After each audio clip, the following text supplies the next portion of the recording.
good to see you. So good to see you. The NATO summit was successful for us. I hope that it will continue. We were on the front lines, visiting your air assault brigades, and I have to say we were very impressed. I mean, the innovation you've made with your drone technology is very impressive.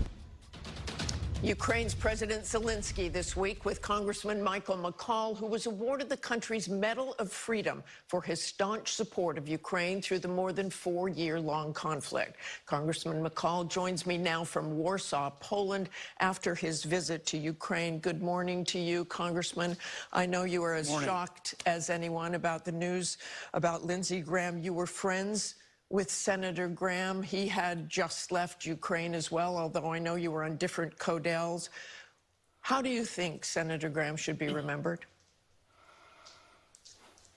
Well, first of all, it's a sad day for America. I think the Senate lost a giant today. He was my mentor, my friend. We shared the same worldview that when we are strongest at home, the United States is when we're stronger abroad. He believed in a strong America and a strong foreign policy. He believed in Reagan's peace through strength doctrine, and I think that's how he would like to be remembered. I also remember so many trips with him and the legendary John McCain, who started that, for over the years, traveling with him. A very great sense of humor, but great vision, great ideas. The latest one is the sanctions bill that we've worked on for the last year. We were planning to introduce this sanction bill together this coming week. I will still introduce that bill.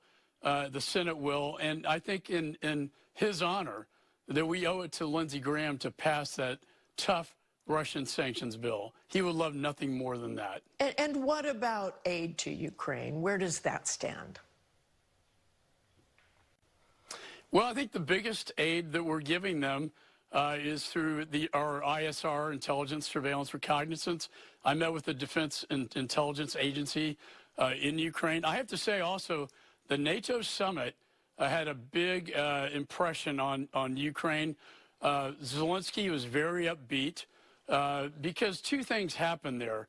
One, President Trump agreed to these licensing agreements so that Ukraine can build their own Patriot interceptors to take down the ballistic missile threat, which is their biggest vulnerability right now. But secondly, I think most importantly, the morale boost. As I was on the front lines, the morale boost to the troops, who are, by the way, Martha, winning now. Who would have thought that 4 years ago, that they'd be winning the war 4 years later?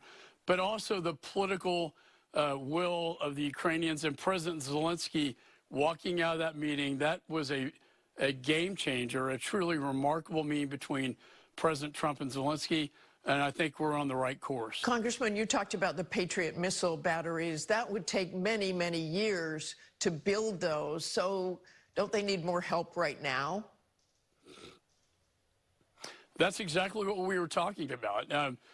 When I passed the Emergency Wartime Supplemental Bill, it gave them a lifeline, $60 billion in military equipment, a lifeline to advance to where they are today. Now, they are the leader in the world in terms of drone technology. We need to be in that laboratory.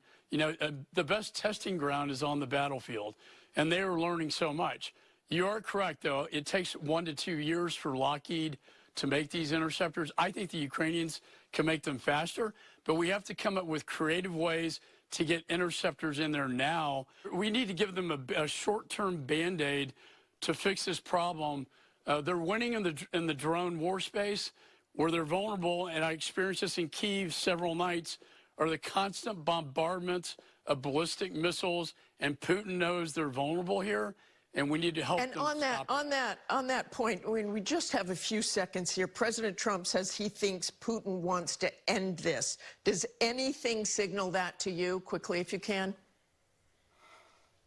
Now, the only thing that will end it is maximum pressure to get Putin to the negotiating table. President Zelensky told me just yesterday he's ready for a ceasefire. He's ready to negotiate. The only man stopping this peace process is Mr. Putin. And that won't happen until we put maximum pressure, that being the the interceptors, the drones, which are knocking out billions of dollars of Russian equipment and technology, and the Russian sanctions that Lindsey Graham wanted so much. Okay, thanks for joining us this morning. Safe travels back home. We'll be right back.